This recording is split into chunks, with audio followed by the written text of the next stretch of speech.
వంశీ గారు ఈవెంట్ ఎక్కడ చేస్తున్నాం మనం? అనంతపురే. మొన్న ఫ్యాన్స్ కానీ అందరూ బాగా ప్రిపేర్ అయి ఉన్నారు. మొన్న అనుకోకుండా క్యాన్సిల్ చేశాం కదా, సో ఈ వీక్ లో అనంతపూర్ లోనే ప్లాన్ చేస్తాం సార్.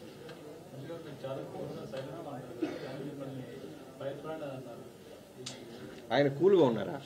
మైక్ ఆయన పక్కన కూర్చొని టెన్షన్ ఉంటుంది. కూల్ ఏంటి?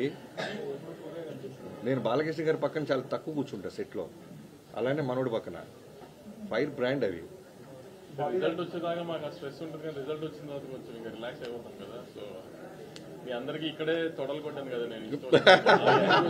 మరి ఫోన్లో చెప్పిన అయినాయి అన్నంత హ్యాపీనెస్ ఉంటుంది కొంచెం, అందుకని ఇంకా రిలాక్స్ గా. Thank you so much. Numbers ఎందుకండి, ముందైతే ఎక్కడ ఒక నెగిటివ్ వర్డ్ లేకుండా అంత పాజిటివ్ ఉంది రిపోర్ట్. పండగ సినిమా రెవెన్యూ ఎంత చేస్తుంది అనేది ఇంకా స్లోగా టైమే చెప్తుంది. బాబీ గారు ఈ సినిమాలకి ఫస్ట్ నెగిటివ్ టాక్ వచ్చి హిట్ అవుతుంది, దీనికి ఫస్ట్ డే నుంచి బ్లాక్ బస్టర్ టాక్ వస్తుంది. ఎలా ఉంది? చాలా ఆనందంగా ఉందండి. మీరు వేసిన ప్రశ్నలో ముందు చెప్తుంటే చాలా వినడానికి ఆనందంగా ఉంది. Thank you so much.